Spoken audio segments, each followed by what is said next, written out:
Muito boa tarde a todos, ou bom dia, dependendo do lugar em que se encontram. Aqui estamos nós para mais uma jornada, enquanto o Senhor nos permite, no estudo do livro Grande Conflito. Estamos no nosso estudo 34 e estamos no capítulo 38, ainda não saímos daqui. Mas antes mesmo de começarmos a nossa leitura e as nossas considerações, vamos curvar as nossas cabeças para uma oração.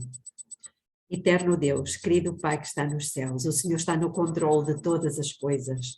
O Senhor tem luz maravilhosa para nos enviar. O Senhor tem estado a dirigir a sua igreja, apesar de, por vezes, parecer que tudo está errado, que tudo está mal. Mas o Senhor está no controle, vigiando todas as situações. Agradecemos porque o Senhor nos chamou, ouvimos o toque das trombetas para nos congregarmos, para estarmos aqui. E por isso suplicamos que seja o Senhor o nosso professor, o nosso mestre, em nome de Jesus. Amém. Muito bem, então nós tínhamos ficado no parágrafo 13, mas nós vamos um pouquinho atrás e vamos reler um pouco do 12. Portanto, estamos no capítulo 38 do Grande Conflito, que tem por título O Último Convite Divino. E pelo título já nos dá o norte. Isto significa que é um último convite que o ser humano em todo o planeta vai ouvir. E vai ouvir como? Como é que todas as pessoas irão ouvir este convite? Porque há um povo que está a falar desassombradamente, não é? Como nós lemos, desassombradamente falando a verdade. E nós vamos ver aqui esse povo dentro de pouco tempo.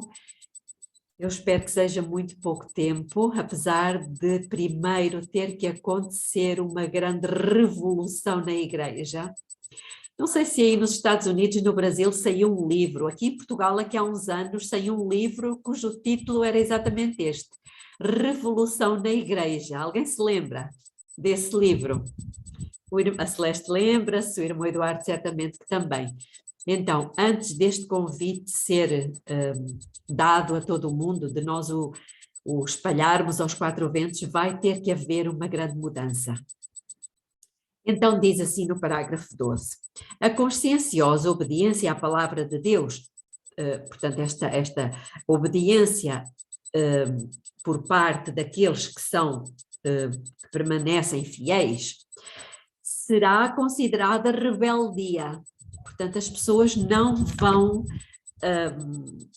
portanto, ter como válidos os nossos reais motivos. Vão nos considerar como rebeldes. Cegado por Satanás, o pai exercerá aspereza e severidade para com o filho crente. O patrão ou patroa oprimirá o empregado, que observa os mandamentos. A afeição será alienada. Filhos serão deserdados e expulsos do lar. Cumprir-se-ão literalmente as palavras de Paulo. Todos os que piamente quiserem viver em Cristo Jesus padecerão perseguições. Um pouquinho mais à frente diz que alguns serão lançados na prisão. Já tínhamos visto isto. Outros serão exilados e outros tratados como escravos. Lembram-se que tínhamos falado sobre isso? Eu até tinha referido o capítulo dos primeiros escritos, que tem por título Os Pecados de Babilônia. Recordam-se disso? Não sei se algum dos irmãos leu, mas realmente a escravatura vai ter novamente, infelizmente, o seu papel. No final do parágrafo 12 diz, quando o temor e o amor de Deus são removidos, o coração pode tornar-se muito cruel. E é mesmo assim. Parágrafo 13. Ao aproximar-se a tempestade, eu tinha feito a pergunta, lembram-se? Qual é a tempestade? Será Catarina, Daniel? Será isso? Que tempestade é que está aqui a falar? É a Não é perseguição. a perseguição, exatamente. Ao aproximar-se a tempestade, uma classe numerosa que tem professado fé na mensagem do terceiro anjo. Quem é que professa fé na mensagem do terceiro anjo? Não são os adventistas, exatamente, somos nós. Então, aqui Deus está-nos a falar de uma classe numerosa de adventistas do sétimo dia, que têm professado fé na mensagem do terceiro anjo, mas que não tem sido santificada pela obediência à verdade. Então não basta professar fé na mensagem do terceiro anjo, pois não. Precisa de haver uma coisa. Eu estive a ouvir o pastor Joeli esta semana, que eu gosto muito, e ele dizia na sua mensagem que a mentalidade grega, ela está ainda impregnada em nós, o espírito helenista está impregnado em nós. E o que é isso? É ter determinados conceitos, mas que não passam de intelectuais. Ou seja, eles não se refletem na vida prática das pessoas. Percebemos isto? E isto realmente eu achei muito interessante, porque isto está literalmente impregnado no nosso meio. Nós sabemos, mas não fazemos. Estão a perceber como é que eram os gregos? A verdade que eles tinham, os conceitos que eles tinham intelectuais eram apenas um assentimento moral, mental. Não se refletia, não se traduzia na prática do dia a dia. E então diz-nos aqui que essas pessoas não têm sido santificadas pela obediência à verdade. Tudo aquilo que elas têm, o conhecimento que elas têm, as instruções que receberam, toda a informação enorme que contêm, elas têm-na apenas aqui, intelectualmente. Elas não passaram isso para a prática. E por isso, como diz aqui, não foram santificadas pela obediência à verdade. Essas pessoas abandonam a sua posição, passando para as fileiras do adversário. Irmãos, vão ser amigos nossos, com quem privamos, com quem comemos, com quem passamos férias, com quem louvamos o nome do Senhor. Isto vai ser extremamente doloroso, mas iremos ter que passar por estes momentos difíceis. Que nenhum de nós seja motivo de tristeza para outros. Unindo-se ao mundo e participando do seu espírito, aqui está. Chegaram a ver as coisas quase sob a mesma luz.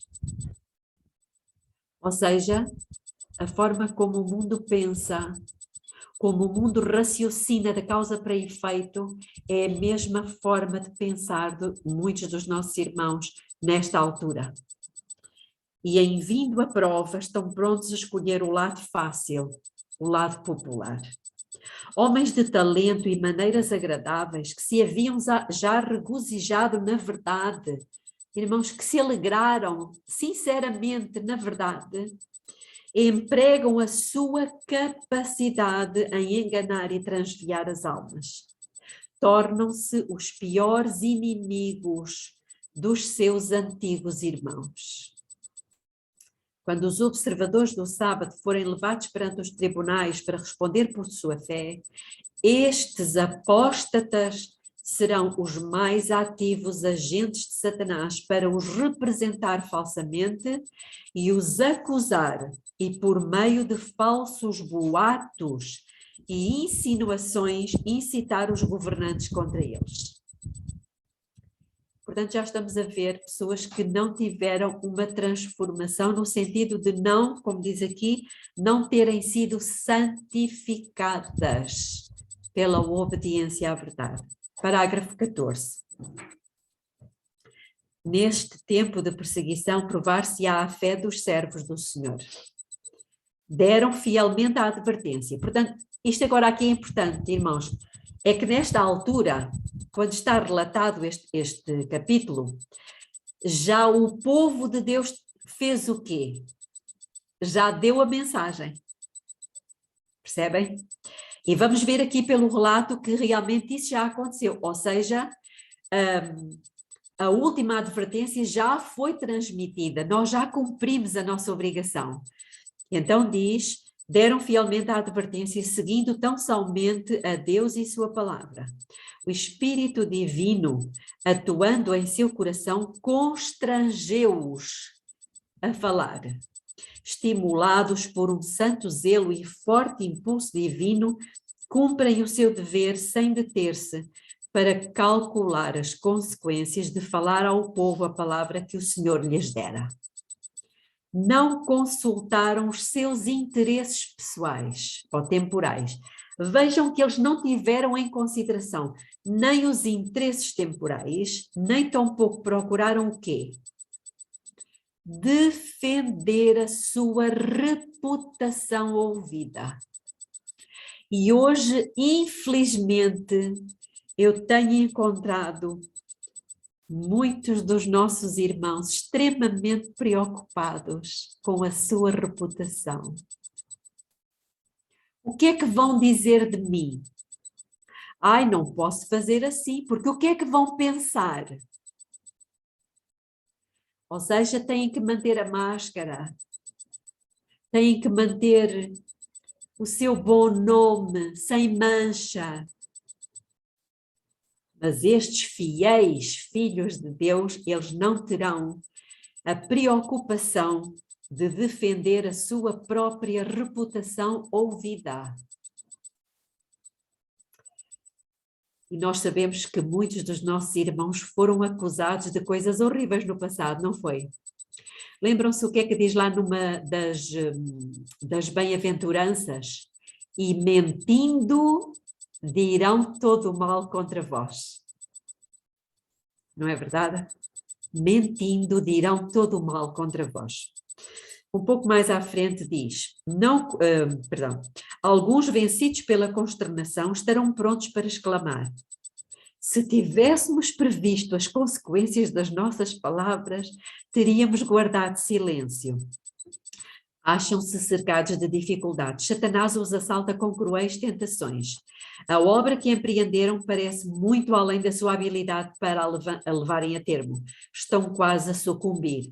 Um pouco mais à frente, então, sentindo o seu completo desamparo, se refugiam naquele que é poderoso em busca de auxílio.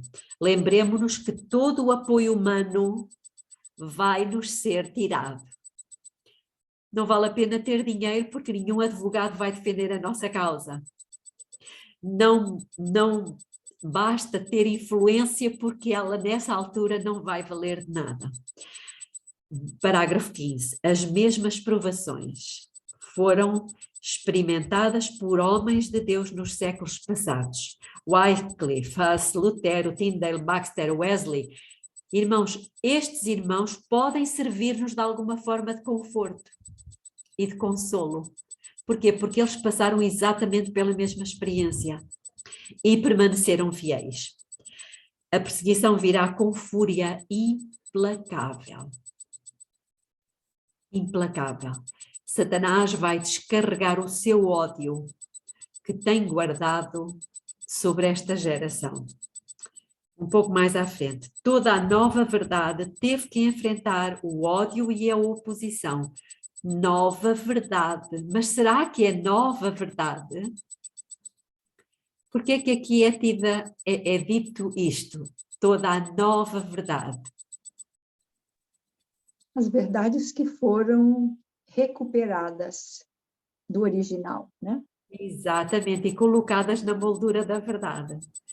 Muito bem. Então, os que foram beneficiados por sua luz sofreram tentações e provações. Um pouquinho mais à frente, ele ordena aos seus servos que apresentem o último convite de misericórdia ao mundo. Deus está a falar para quem? para nós, que somos seus servos. Mas então, irmãos, se somos servos, temos que trabalhar. Aproveitemos ao máximo os nossos recursos para comprar, e eu acredito que o Senhor nos está a dar esta última oportunidade de comprarmos muitos grandes conflitos para podermos distribuí-los como folhas de outono. A única semente que não germina é aquela que não é semeada. Então aproveitemos. Os embaixadores de Cristo nada têm que ver com as consequências.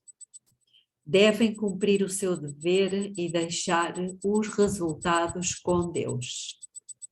Belinha, o texto em inglês diz, eles precisam, é impreterível que eles cumpram o seu dever e deixar o resultado com Deus. Novamente a mesma situação que nós já vimos anteriormente por várias vezes. Obrigada. Parágrafo 16. Assumindo a oposição caráter mais violento. Então, o que é que isto nos diz, irmãos? Que a oposição, ela vai se agudizando. Ela vai se tornando cada vez mais feroz. São as dores de parto. Então, assumindo a oposição, caráter mais violento, os servos de Deus de novo ficam perplexos, pois lhes parece que eles motivaram a crise. E será que foi ou não? Será que foram eles que motivaram a crise? A verdade, quando dita, aí vai suceder o ódio. Exatamente, porque é a verdade que provoca isto. Satanás é o pai da mentira, portanto, se há coisas que ele não quer de maneira nenhuma que seja espalhada, é a verdade. Por que é que hoje não temos oposição? Porque não é falada a verdade. Talvez não estejamos Porque estamos fazendo tudo politicamente correto.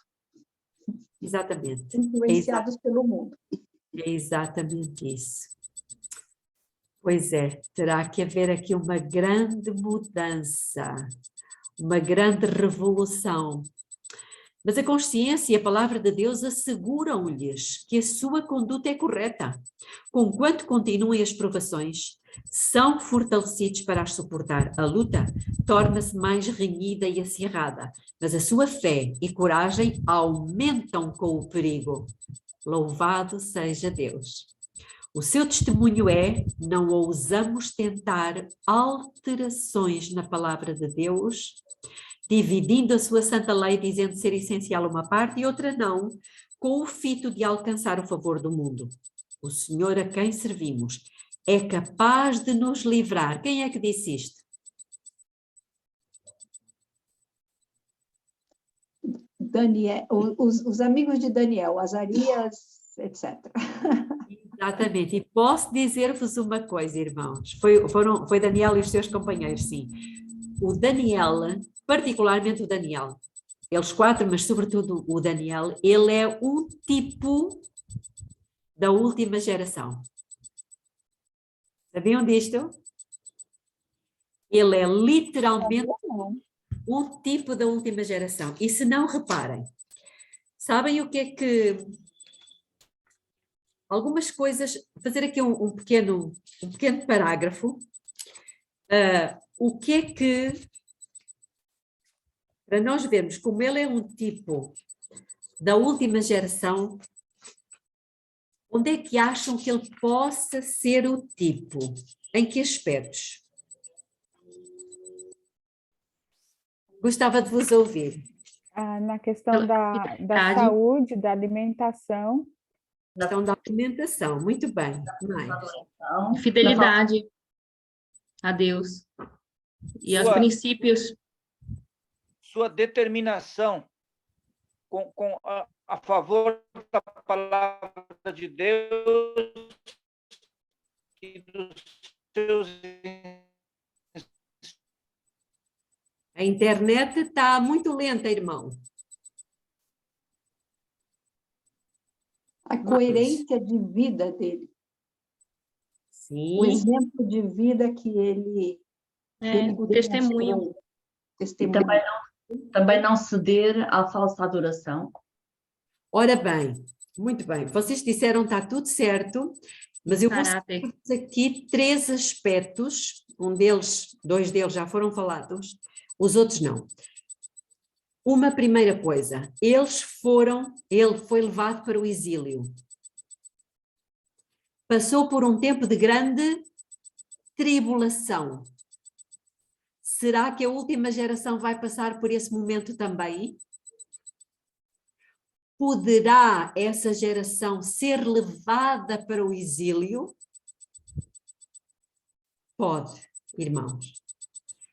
Prestem atenção a isto, que isto é extremamente importante, o que eu vos vou deixar aqui já uma pitadinha. Segundo, ele viveu num tempo em que Babilônia governava o mundo. A última geração vai viver numa época em que Babilônia, a prostituta, governa todos os reinos do mundo, certo? E também ele foi privado, né, da adoração pública ao Deus A verdadeiro. questão da adoração e a pressão exercida em relação à falsa adoração, a última geração, passará exatamente pela mesma situação. E outra coisa, que talvez vos tenha escapado, é que Daniel viveu até Ciro, que é um tipo de Cristo. E a última geração, os 144.000, vão viver até quando? À vinda do ungido, tipificado por Ciro. Não é interessante?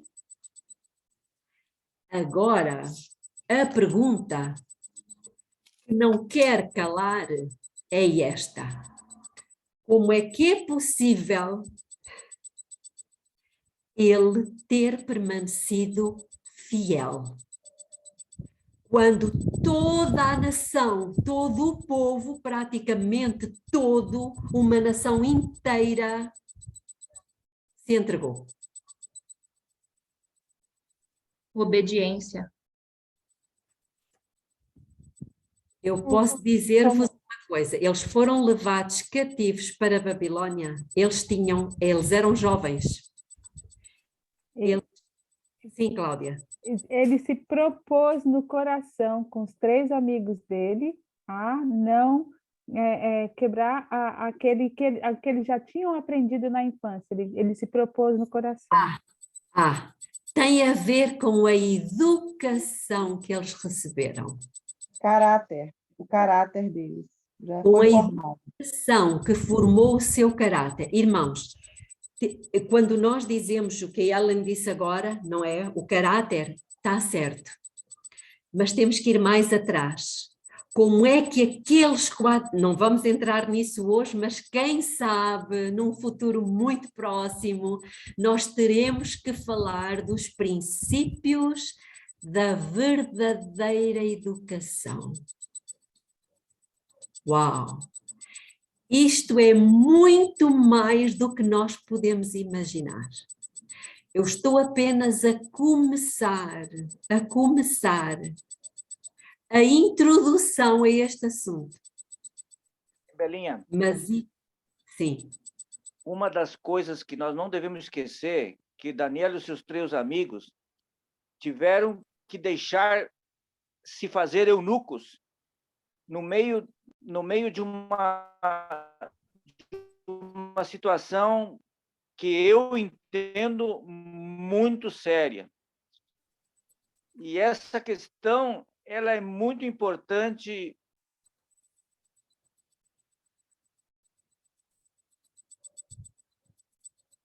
Ok.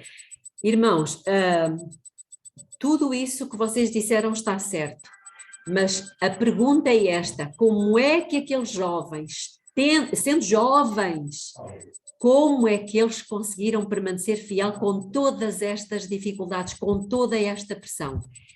E a resposta tem que ser dada numa outra altura, mas tem que ver indiscutivelmente com um assunto que provavelmente nós estamos a leste tanto quanto eu estava e ainda estou, que é os princípios da verdadeira educação, ou fundamentos da educação cristã.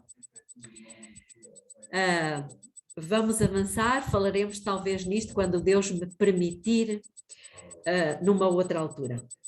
Então, vamos continuar a nossa leitura. O Senhor a quem servimos é capaz de nos livrar. Cristo venceu os poderes da terra, a recear-nos-emos de um mundo já vencido? Perguntarão eles. Parágrafo 17. A perseguição, nas suas várias modalidades, é o desenvolvimento de um princípio que subsistirá enquanto existir Satanás e o cristianismo tiver poder vital. Portanto, o que é que podemos esperar no futuro? É isto mesmo. É mais do mesmo, não é? Não vai haver alteração. A única alteração é na intensidade das coisas. Ninguém poderá servir a Deus sem atrair contra si a oposição das hostes das trevas. Anjos maus o assaltarão, alarmados de que a sua influência lhes esteja arrebatando a presa. Homens maus, reprovados pelo seu exemplo, unir-se-ão àqueles procurando separar de Deus tal pessoa por meio de sedutoras tentações. Quando estas não surtem efeito, recorre-se ao poder compulsório para forçar a consciência. Parágrafo 18, sensivelmente a meio do parágrafo, diz: conquanto muitos dos nossos legisladores sejam ativos agentes de Satanás, temos uma boa notícia. Deus também tem os seus instrumentos entre os principais homens da nação. Isto é mesmo por misericórdia. E um pouquinho mais à frente diz: a oposição dos inimigos da verdade será restringida, a fim de que a mensagem do terceiro anjo possa efetuar a sua obra. E sabem o que é a mensagem do terceiro anjo? Eu sei que os irmãos sabem, é a mensagem da justificação pela fé.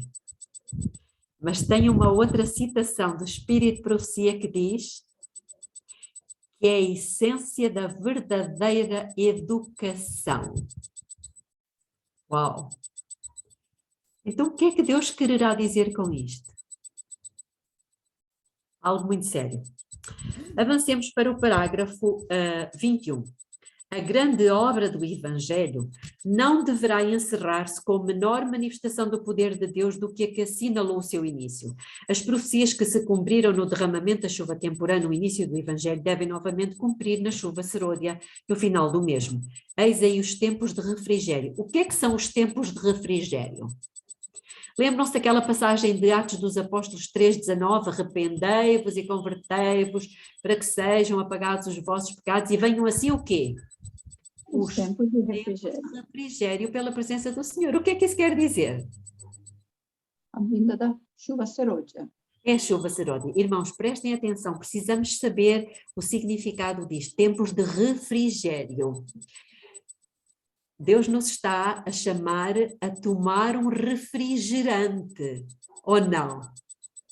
Mas não é nem Coca-Cola, nem Pepsi, nem nada dessas coisas, não é? Qual é o refrigério que Deus nos vai enviar? É efetivamente uma água fresquinha, tirada da fonte da água viva e não de cisternas rotas. É o seu bom espírito, na sua forma mais tipo dilúvio, tipo tsunami, não é? Vai vir, se realmente nós não estivermos, irmãos, educados para isso, nós não iremos ter capacidade de receber esse poder. Precisa de haver uma obra grande ainda entre nós. Diga, irmã. Uma coisa que eu aprendi não faz muitas semanas, mas é que para que a terra receba a chuva serôdia e receber essa chuva serôdia e poder receber esse benefício, a terra tem que ter recebido a chuva temporã, para que ela possa daí poder absorver a chuva serôdia e não fazer uma enchente. E a mesma coisa na nossa vida. Se a gente não está agora recebendo a chuva temporã, para que possa fazer o trabalho que seja feito, quando vier a chuva serôdia, ela vai ser uma enchente, vai ser overwhelming, a gente não vai conseguir suportar e por isso as pessoas vão se perder, mesmo recebendo aquela chuva, vai ser tão intensa que elas não vão ter como suportar essa chuva. Então é importante receber a chuva temporã agora. Muito bem.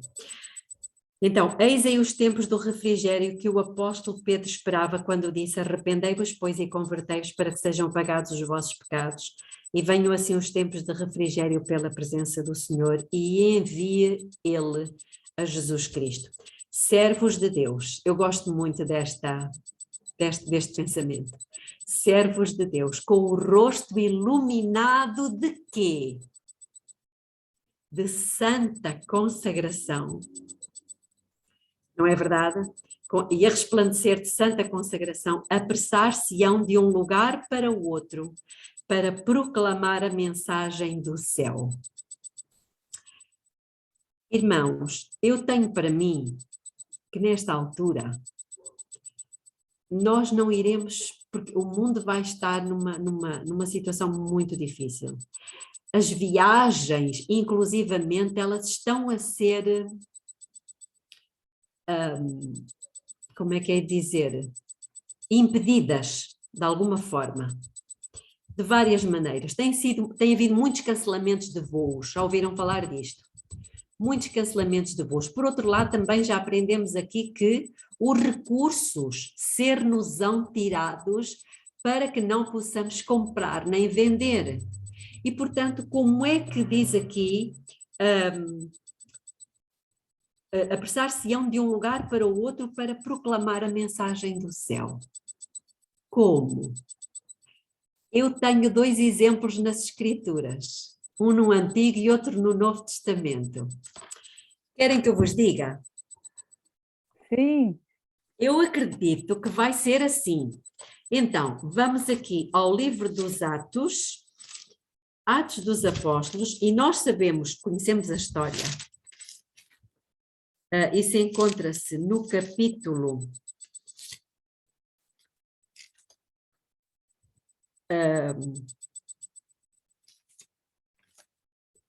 no capítulo 8 de Atos dos Apóstolos.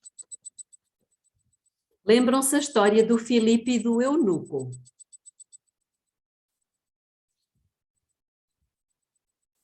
Vamos ler o versículo 38 e 39. Mandou parar o carro e desceram ambos à água, tanto Filipe como o eunuco, e Filipe o batizou. Quando saíram da água, ele comprou um bilhete para viajar.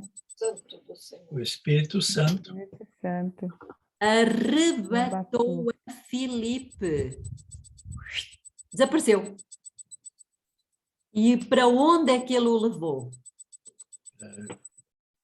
Diz aqui, e não o viu mais o eunuco, que jubiloso seguiu o seu caminho, mas Filipe achou-se em Azoto. Reparem que ele não foi para lá, ele desapareceu dali.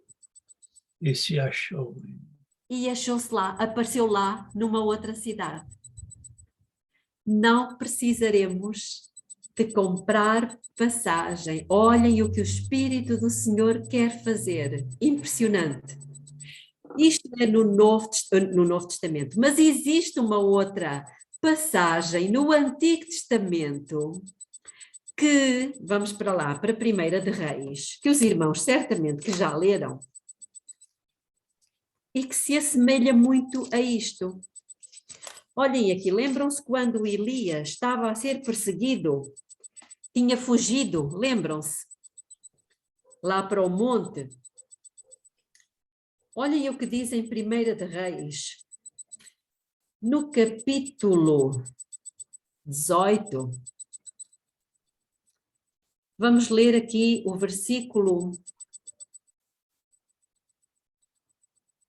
A partir do versículo 8, aliás, o versículo 7. Quando, pois, Obadias, que era o profeta, já estava a caminho, eis que Elias se encontrou com ele. E Obadias, reconhecendo, prostrou-se com o rosto em terra e disse: És tu, meu senhor Elias? Respondeu-lhe ele: Sou eu. Vai, diz ao teu senhor, no caso era o rei Acabe, eis que Elias está aqui. Ele, porém, disse, o Obadias disse assim: Em que é que eu pequei para que entregues o teu servo nas mãos de Acabe para ele me matar? Então, mas o que é que estava a passar aqui? Versículo 10. Vive o Senhor teu Deus, que não há nação nem reino aonde o meu senhor, o rei Acabe, não tenha mandado em busca de ti, dizendo eles: Aqui não está. Então fazia-o jurar que não te haviam achado. E agora tu dizes: Vai, diz ao teu senhor, eis que Elias está aqui. Olhem o versículo 12.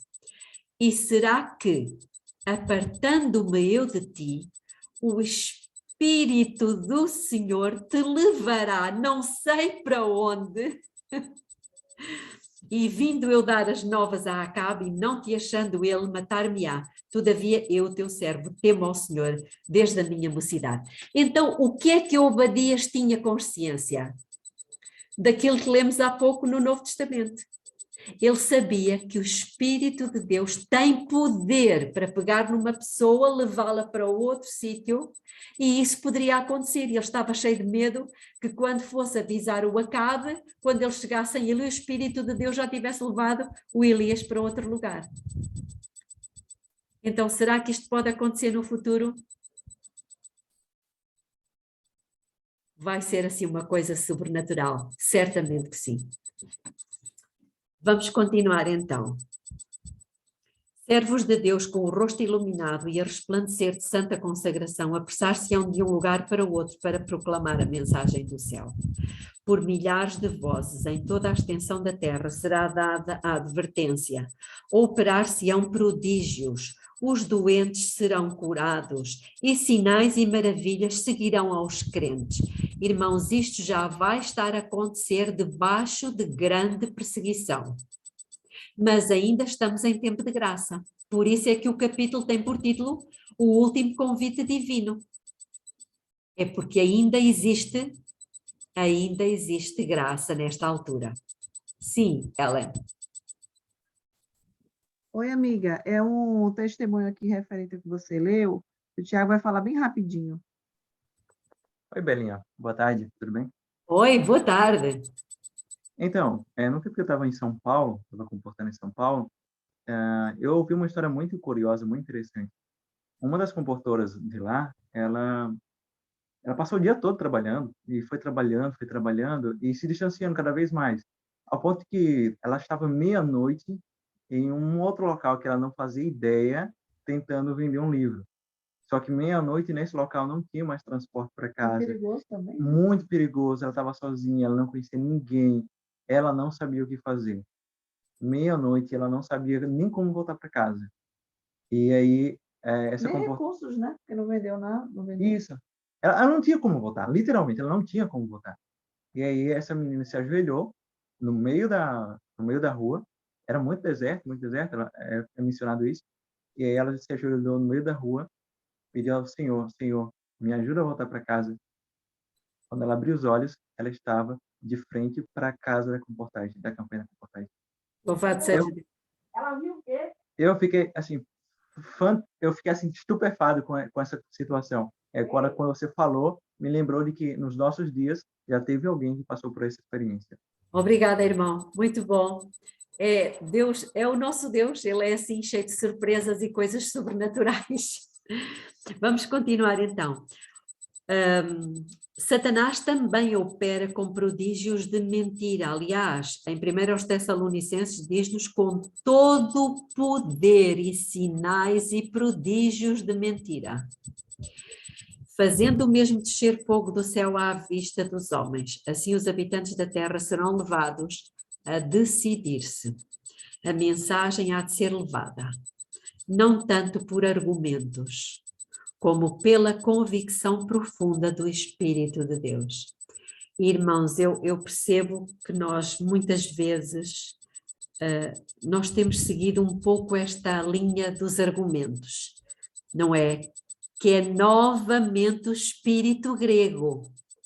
O espírito grego, eles ganhavam as discussões pelos argumentos. Mas não é isso que Deus nos está a dizer aqui. Não é isso que vai convencer as pessoas. Não é tanto os argumentos, mas pela convicção profunda do Espírito de Deus. Os argumentos foram apresentados, a semente foi semeada e agora brotará e frutificará.